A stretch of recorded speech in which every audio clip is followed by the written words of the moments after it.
So on today's video guys, we're going to be showing you guys at home an easy step-by-step guide on how to install your very own kitchen. And that is going to include your units, cutting and installing your worktops, fitting and adjusting your doors and all the other accessories that go with your kitchen. Let's get to it. Now that our kitchen units have arrived, our first job is to install feet onto our base unit. So the feet come in two sections. You have a plate that sits onto the unit itself and you have the foot. So we're going to be looking for these holes on the bottom of your units, the base units. So we put the locator in there, and an important section is you'll notice this tab. That is designed to support the sides of your units. So now that that's in, we're going to put 4 screws in each foot. So we're going to select the screws that are for our feet. They're normally quite short and they're flat on the top. So we'll get our drill. We're not using an impact. We've got a combi drill, it's set down quite low because we don't want to destroy the cabinets. And once we've got this section installed, we take the foot itself and it just slides into middle, give it a push, and that's it. So now that you've got your feet on guys, it should be looking something like this. We're actually going to take these now and place them roughly where they go in the kitchen, but we're going to keep them upside down. Right, so now that we've got all our units in and they're still upside down, we need to start setting the height of the feet. So easy way to do that, we're going to come to our wall and the height we want is around 900 to our finished height, but take into consideration any floor coverings we have. So we're actually going to come up 20 mil off of this floor. So I'm going to go to 920 and then we're going to deduct the thickness of the tops that you're having. So we're having a 40 mil top. So we're going to go down to 880.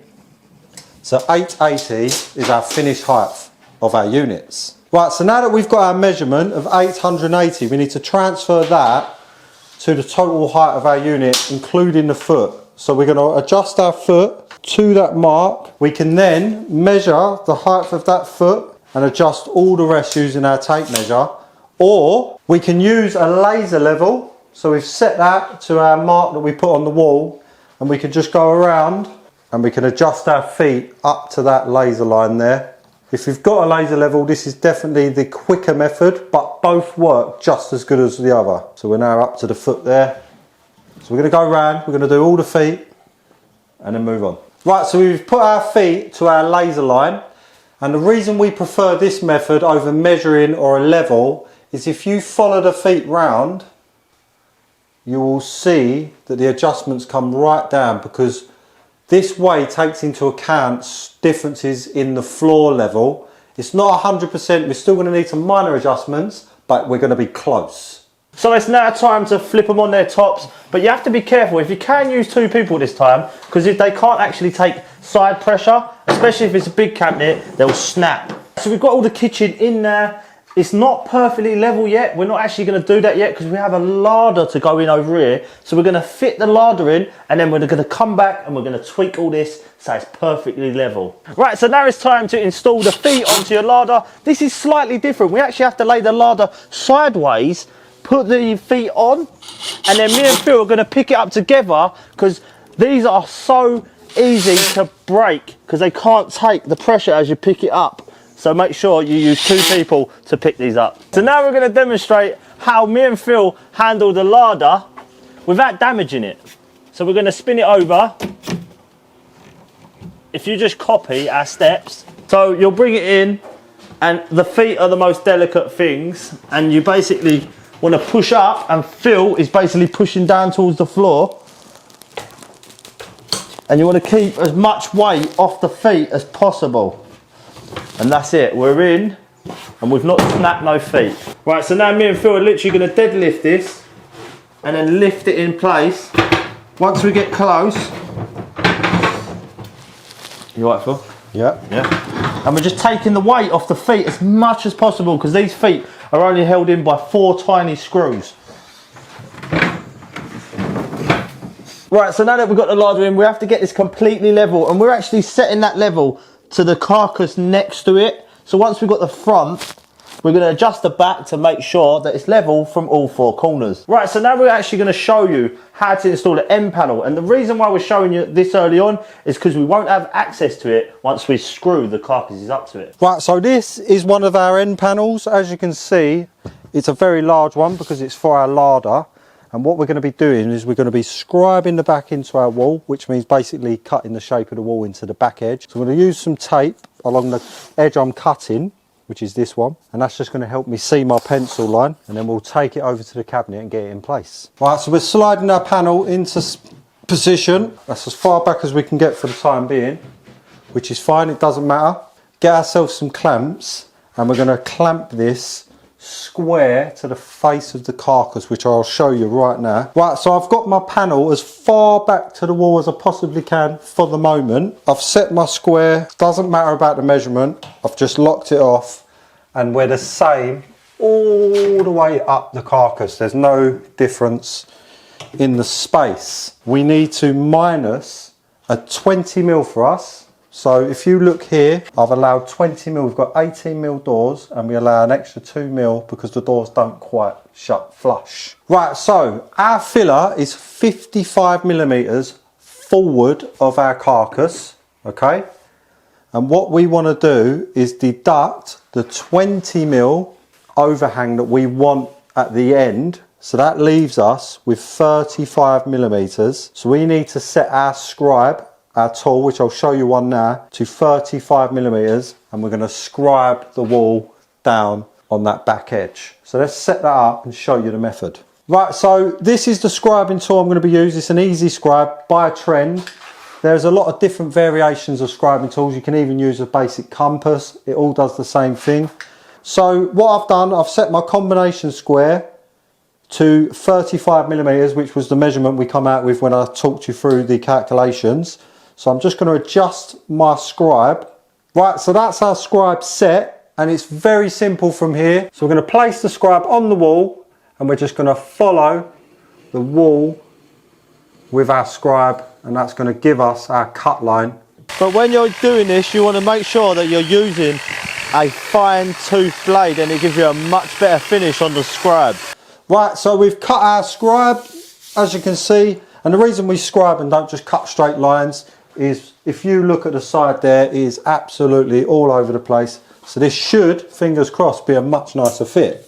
So we're just going to slide it into place, and if you come down the side, you'll see more than acceptable. We'll now get that fixed. I'm going to show you a couple of tricks for that as well before moving on to the cabinets. So we've double checked the front is 20mm past, as we explained. Obviously, if your doors are slightly thicker, you need to change that distance. But for 80mm doors, we're going to set that at 20mm. So what we're going to do, we're going to come inside the larder unit, and we're going to screw through these pre-drilled holes that are for shelves, etc., because we're having a fridge freezer in here and they're not going to get seen.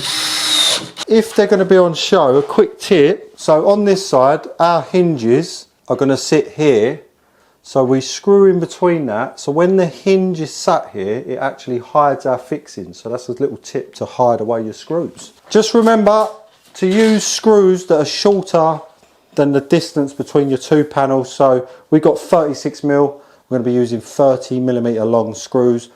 If you use anything longer, it's going to come out the side, and we don't want that, do we? So we're going to put 3 on the front and 2 on the back end of this, and we're going to move on. Right, so our end panels are now installed. The larder is nice and plumb and level and ready to go. We can now start moving around the rest of our units, and we're going to be fixing the units together, so that's going to make them a lot more sturdy. We're pretty much leveled off, but we are going to be double checking now. So this is going to be our set one. We're going to come off of this and triple check all the levels. 20mm, because obviously we still need that gap from the front of this panel. We're then just going to take some either 30, 32mm, enough so that we're not going to go through the whole side. And we're going to be having hinges here, so same like that one with that little tip. Where these hinges are, that's where we're going to hide our screws. So when our hinges are installed, you won't be able to see these fixings that we've put in.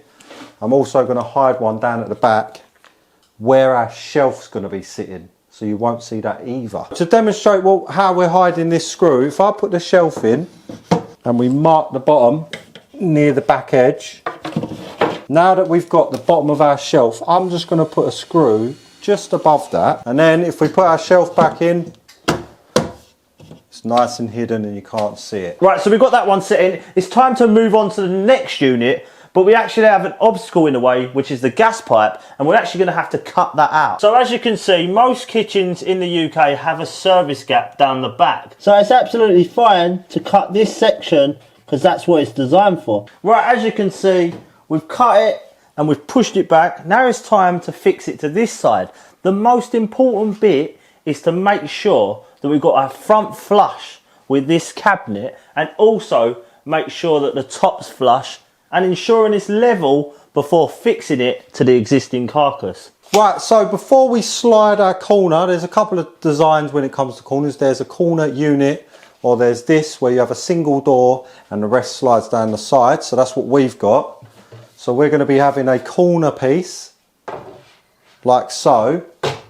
So what we've got here is a 500 door. So this works whatever size door you've got. So we're going to measure from the edge of our unit across, and we're going to mark 500 top and bottom. And now that we've got those marks, we're going to install some blocks like these, like that, flush with the front of our unit. So I'm just going to put one on the bottom, one on the top, one in the middle, and that's going to allow us to fix our corner piece. And the reason we do an exact 500 gap for a 500 door is the doors are not actually 500, they're normally about 495, which allows us some clearance. So let's get these in.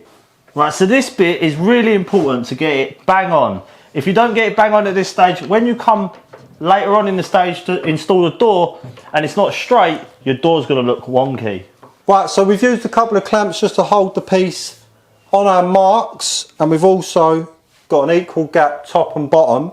So now all we have to do is take some screws, screw through the back of our connector blocks, and it's ready to go.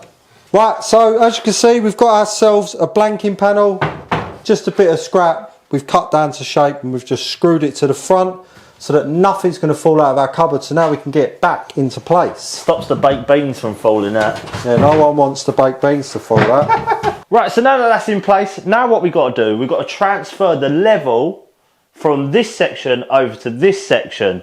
So you place it in place, and obviously we was close because we did the trick in the beginning, and then we just got underneath and tweaked it just a little bit. But if you check that, as you can see, it's bang level. And then what we're going to do is we're going to put another level across here and join on to the last piece. Right, now that we're happy, we've set all our levels up, everything's flat and where it needs to be.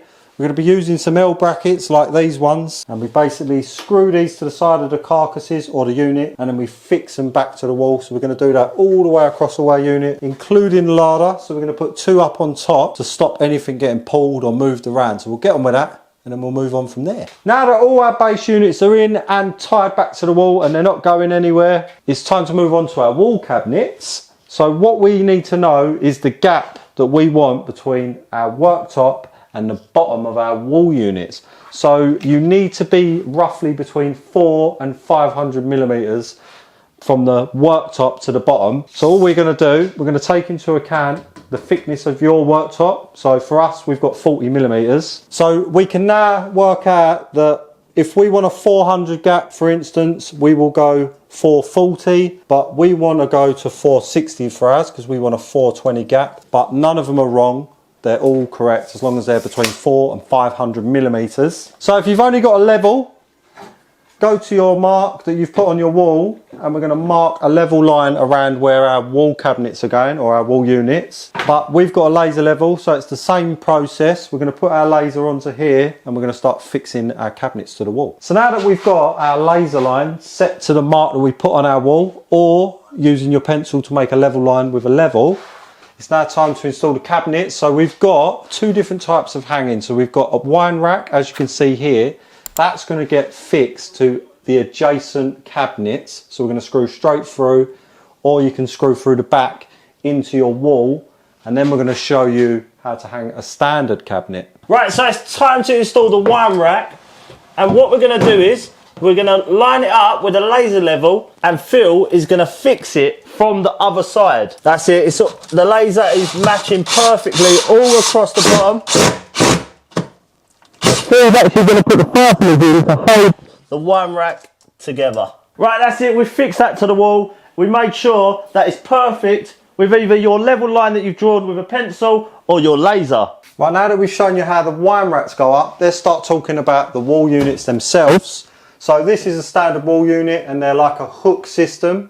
So you'll have a plate like this and that will fix to the wall and the cabinet then hooks on like so. So it hooks on, and once these are hooked on, you've got a lot of adjustment inside the unit there. So what we want to be doing is most kitchen layouts, they're designed to flow through and up. Our step slightly because this kitchen was a bit awkward, but the rule applies. So on the edge of our base unit here, not the end panel, the actual unit itself, we've put our laser, or if you're using a spirit level, it's the same process. We're going to put that on the side of our actual unit and we're going to put ourselves a level line up the wall like that, and that is going to represent the side of our wall unit when we come to hang it. So now that we've got this marked where we want it and we've still got our bottom line set there, or your pencil line, we need to figure out where our brackets go. So to get the height of our brackets, we're just going to measure from the bottom of the unit, and we've set this bracket here into its center location. So it's not all the way maxed up or down, because you can adjust these all the way up and all the way down. As you can see, this one's set all the way down. So we'll set it to the center. We then take a measurement from the bottom to just inside this hook area here, just inside the hook there, 690 mil. Right, so now that we've got our measurement to the bottom of our actual brackets, we can come back to our pencil line or our laser level, and we're going to measure up the 690mm measurement. Check your cabinets because they might vary. So we're going to measure up from the bottom of the unit that we marked on the wall, put a mark up here using our tape measure at your measurement as is 690mm. That is the height in which we want the very tip of our bracket. And there's one last measurement we need to get so we can start setting out our brackets, and that is the thickness of the actual carcass or the wall unit. So we're just going to measure that now as our 16mm. So what we're going to do, we're going to give ourselves a couple of millimeters play. So we're going to mark 18mm off of our level line that we've just marked from the bottom base unit. Right, so if we put the level up from the edge of our carcass, we're just going to put ourselves a little mark here up where our bracket height is that we marked. So now that we've got our line all the way up, we're going to measure in the thickness of our carcass from that line. So from us it was 16mm, but I'm going to make it 18 just to give ourselves a little bit of wiggle room. And we can then hold our bracket into position, lining it up with our top mark and our side mark, and then we can just mark the fixing holes. And now that that one's marked, we can move on to marking the next one. And to get the measurement of our next bracket, all we're going to do is measure the space inside the back of the carcass. We've got 570mm, and we're going to deduct 2mm for either side for that little bit of play we wanted. So we're going to do 566. So we just measure from the mark we put on the wall and mark 566. And now using a level like this, we just go from our previous bracket across to the position of our new bracket, and we now have our two marks on the opposite side. So we've got one on the side, one on the top. Use our bracket again against our marks, and we'll just mark those fixing holes again. Right, so now all you've got to do is screw your brackets to the wall. We've been lucky enough to have actually a bit of timber been put on previously, and then the plasterboard's been put on top. But depending on your wall, if you've got a plasterboard wall, just make sure you use plasterboard fixings, and if you've got a masonry wall, just make sure you use masonry fixings. Right, now it's time to put your wall unit up, but the first job is loosening off the brackets on the back, and you'll find two screws inside your wall cabinet. One will adjust it up and down, and the other in and out. And at the minute, we just want to set our brackets out so we can hook over the brackets. And that is just a case of winding the bottom screw to the left, and that's just going to bring those brackets out and make our installation a lot easier. Now that we've prepped all of our brackets ready to go on the wall, we can just pick our unit up, go up over the brackets, and then slide down onto those hooks. If you just give it a little pull to make sure you're 100% locked into position, and then we can move on to getting our next one on before we adjust it all up and get it level. Right, now it's time to fit the second kitchen unit in, and the brackets are slightly off. So these brackets are actually designed so you can jack the cupboards up and down. So what Phil's doing is picking that bracket up to meet this cupboard here, and that's simply by twisting the screw. and we're just going to follow our laser. But if you ain't got a laser, you're going to follow your pencil level line underneath. Right, so we've got our 2 kitchen cabinets completely level across. Now what Phil's doing is straightening the cupboards from in and out, and we're going to actually get them nice and flush on the front first, and then we're going to use a clamp to hold them together before we actually screw the cupboards together. So the reason we screw our units together is it's going to help us keep a nice flat plane through all of our units. So now that they're screwed in the front and in the back to squeeze them together, we go through and we adjust the brackets so that we are level and we are plumb on the front edge as well as the sides. So you need to check this edge, the side, and make sure you're flat along the bottom. Obviously we've got a laser level, so we're just using that. And now we can move on to putting our fillers or our end panels onto the side. So now that our units are up, they're leveled, they're fixed, it's time to put on our end panel. So what we're going to be doing is we've squared the face up, so we're level, the face is an equal distance from the unit. And then we've also set ourselves a 30mm drop on the top and on the bottom, because we're going to be having a Pelmet and a Cornice on the top. So that's going to fill that void there. So we've took our measurement, which was 30mm. We want a 20mm overhang on the face. So we've deducted that, which has left us with 10mm. So we set our scribe to the 10mm we've got left, like so. And then we just run that down the side. We've taped the side to make the markings clear. So we start at the top, run it all the way down. Right, and it's just a case of simply screwing these just behind the hinges for the door, and that filler's on. We're just going to continue round and put the rest of the fillers on, and we'll catch you in a sec. The units are fitted, the end panels are on, and now it's time to fit the Cornice and the Pelmet. And it's as simple as taking the measurement from either side, staying inside the end panels, carefully double checking, always measure twice, cut once. Right, so now we're going to put our measurement on our Cornice or Pelmet, depending on what part of the cupboard it goes on. Mark that. And we're going to be using a mitre saw to chop these. And once we've cut these to size, we just slide them in between our 2 end panels, flush with the front. And once we've got in position, we're going to put some screws along the bottom. And just remember to use the correct size screws, because we obviously don't want to come through our carcasses or our units. We're going to do the same thing on the top. Right, so I'm using a pilot bit and a countersink. And the reason I'm doing that is it's going to get our screws nice and flush with our bit, because we don't want them sticking out. And then we'll just screw them down. So we're going to do 3 in this, 3 along the bottom, move along.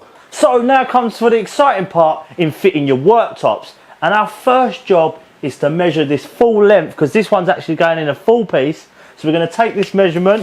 We're going to take the measurement from the front and the back, because the walls can usually be slightly off. Right, so here's the piece that we're going to be putting in the gap. We've got our measurement that Brad took. So we've marked our lengths, and what we're going to be using to cut the length of timber is a plunge saw. This is a DeWalt one, but anyone will work. Or you can use a skill saw. So all we're going to do, we're just going to cut the length off and then see if it fits. Right, so our first piece of side is now in place, but sometimes you need to scribe them to the back wall. So if you look, what we've done, we've squared up with the front of our units, but there's a gap on one side, but it goes to nothing on the other. So we just need to scribe the back, same like we've been doing on our side panels. So I've got my scribe set to the largest gap, which is over here. And all we've done, we've put ourselves some tape all the way along the back, take our scribe, and we're just gonna run it along the wall like so.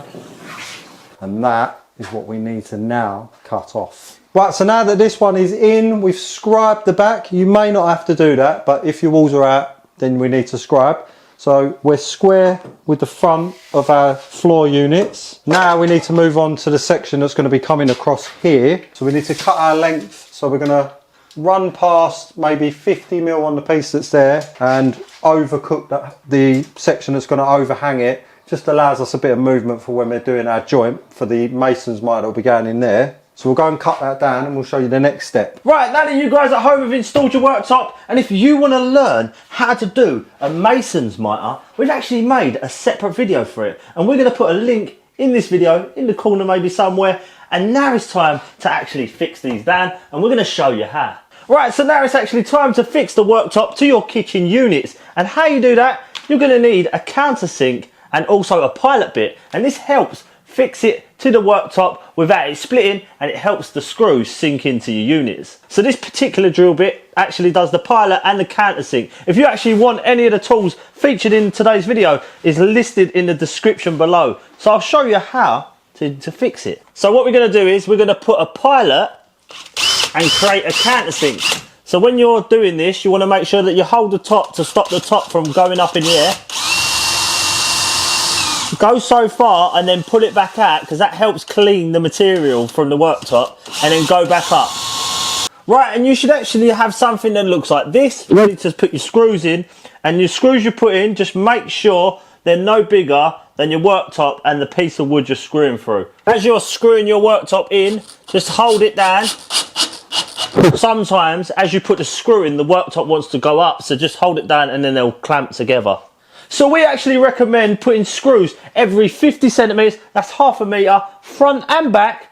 So let's crack on, and we're going to get this, and we'll see you in a bit. Right, so our tops are now fixed down solid, and as you can see, we've assembled our drawers. You'll need to follow the instructions that come with your drawers, because they're all slightly different the way the mechanisms work, but there will always be some adjustment on the faces, so there'll be an up and down, left and right screws in the side, and what that's going to do is allow us to lift our faces up and down, because we want equal gaps all the way around. So now that they are in, we can get some doors on. So this is a typical door. This is a shaker style.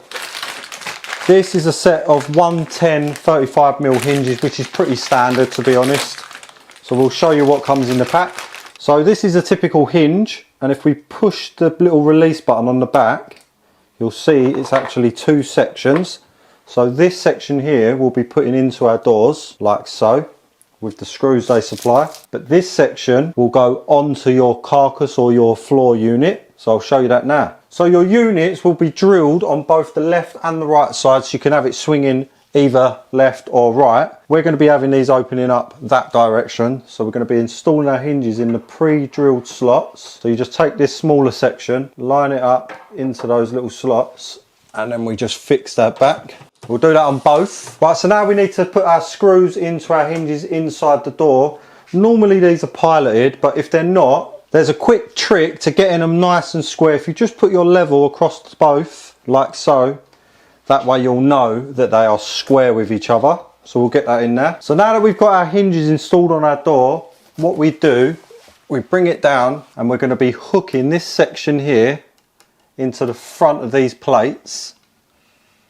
So that hooks into the plate, and then we push on the back edge till we hear that click. Do that on both. Right, so our door's on, but if you listen, it's binding against our corner piece, and it's also binding against our unit. So that's fine, we need to adjust it. You always will need to adjust these. So if you come in, so if we come into the hinge itself, we've got two screws. This back screw, if you loosen that off, you can pull the door forward and away from the unit itself. So we want a gap on the back there. So we'll start with that, and then we'll do the same on the top. Right, so now that we've brought the door forward, we can also bring the door left and right in the closed position. So if we come to this front screw and we push that in clockwise, that's actually going to bring the door towards us. We'll do that top and bottom, and now it closes. But we're not finished. Now that it closes, we want to be getting this gap and this gap equal. So I can see that we're out too far at the top. So it's a case of undoing the back screw and bringing the door back in a little bit. And one last adjustment you can do, if the door's set too low, we can undo the two fixings you put in earlier, just a half turn each, and we can actually lift the door up and down. Right, so we're going to get on with adjusting all of the doors and drawers, and then we're going to show you how to install the plinths. Right, now it's time to install your kitchen plinths, and we're going to show you the process. And you need to first start off by taking the measurement, and then we're going to go to the chop saw and cut them. Right, now it's time to cut it, and you want to cut your plinths on a chop saw because it gives you a nice straight edge. Just make sure you measure twice and cut once. Right, so now it's time to check our piece fits before we do anything else. It's all nice and tight both sides, so we pull it back down, set it in front of our feet like so, And then what we're going to do is we're going to mark where our feet are, and this is going to be for our clips. Now we've got a lot of feet here, we don't need a clip on every single foot, so we're going to do the 2 furthest sides, and then we'll put maybe 1 or 2 in the middle. And now we've got those marks, we need to get ourselves another measurement, and that is about 50 millimeters from the top down. So if we set our combination square to 50 millimeters, there's no set rule on this, but that's just the measurement I think works best for me. So we're just going to put ourselves a 50 mil mark from the top end, and then we're going to transfer the marks that we made for our feet up to that mark. So we're going to transfer that mark through like so, and this section here is where we'll be installing our clips on each one. So this is what you'll be looking at when you get your clips, something that looks very similar to this. And what you do is we snap this C section off, and then this clip, the way I install them is to line this little hole up with the center of those 2 marks. Now this doesn't have to be 100%, there's a lot of movement on these, so you can get away with a rough idea, but that's where I like to put it. So we're going to fix these in place, remembering don't use a screw that's longer than the thickness of your plinths. So we've got it in position, we then take ourselves some screws, remembering not too long, and we tighten these down. We're going to do that on each clip. And then once we've done that to every single clip, we take the second section, and that literally just slides into the side of the first section like so. So let's get on with these. Now that all our clips are installed, it's just a simple case of standing up in front of our feet, and then we give it a quick push, and it should just clip into position like that. It is now time to start installing our handles. Now, we've got this style of handle, but all handles are different, but either way this method will work. So you need to decide where you want your handles. There's no right or wrong answer when it comes to this, and we've decided that we want the bottom of our handle to be in the center of this rail here. So all we need to do is start making measurements, and we're always going to have some tape on the door, so we're not ever marking the actual door. So I'm just taping up roughly where the door handle goes. It doesn't need to be absolutely perfect. And then we also need to know the centers of our holes in our handles. For us, it is 160 millimeters from center to center. Now that we've got that measurement, we can start working out where we want our handles.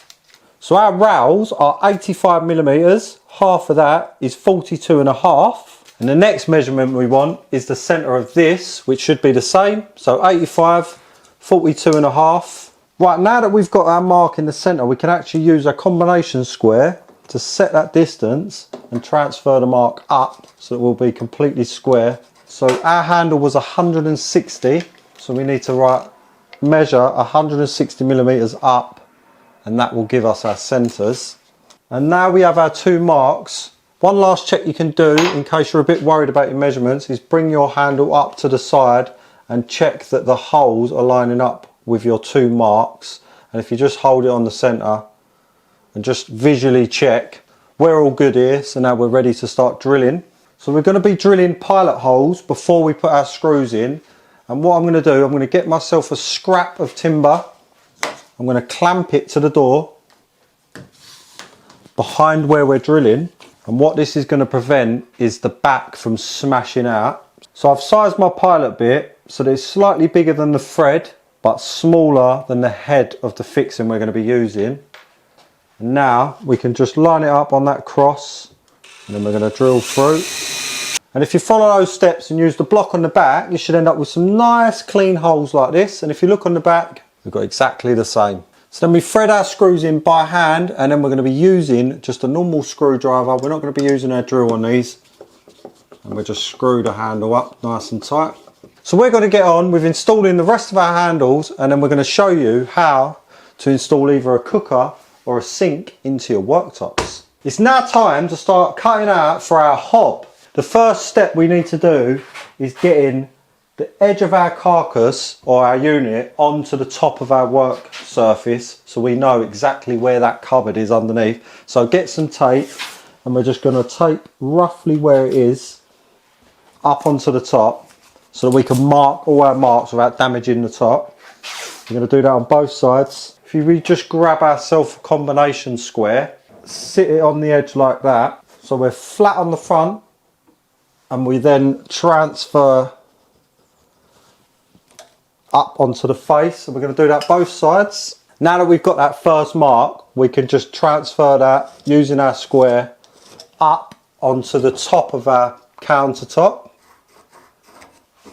And we'll do that again, both sides. And the reason we want these is so that when we mark out, we can get everything central to this unit.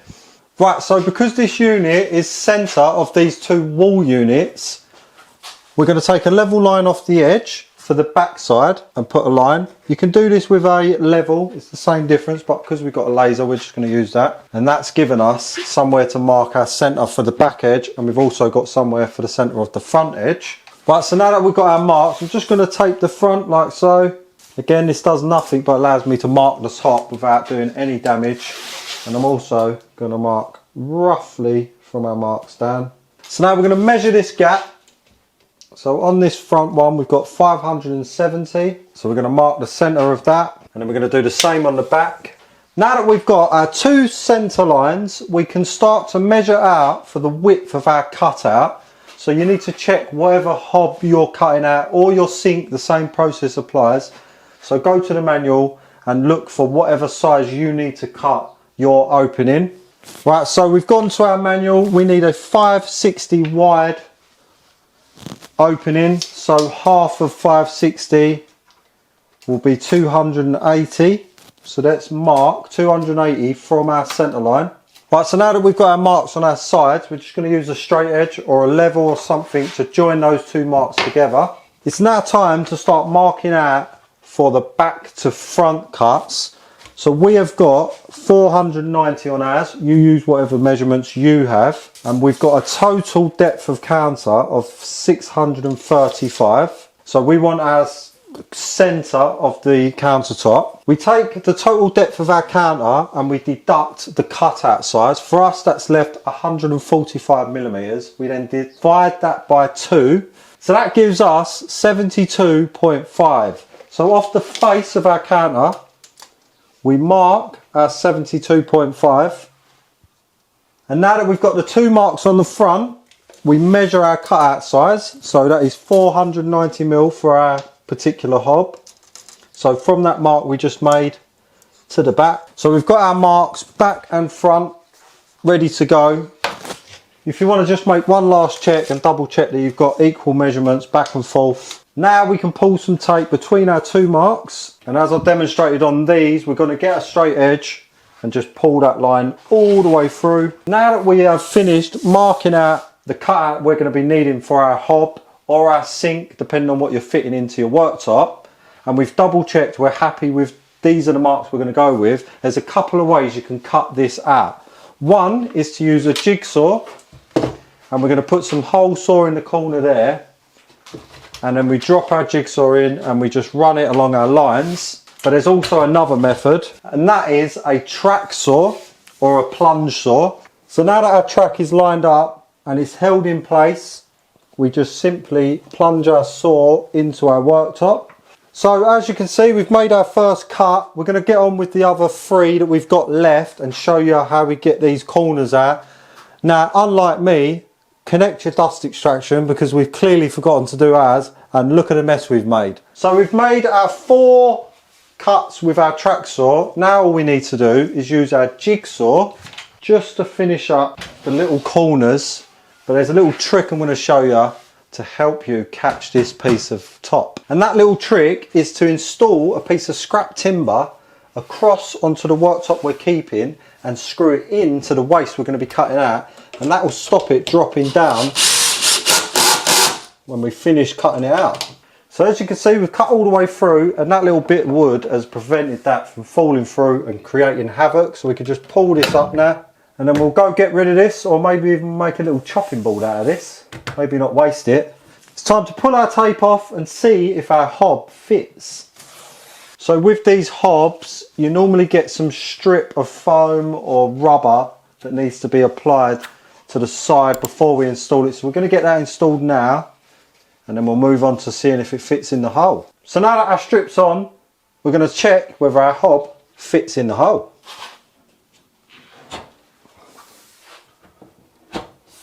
So one last check to make sure we've done a good job, or at least a half decent job, and that's to set our square and make sure that that hob is nice and equal on our front edge.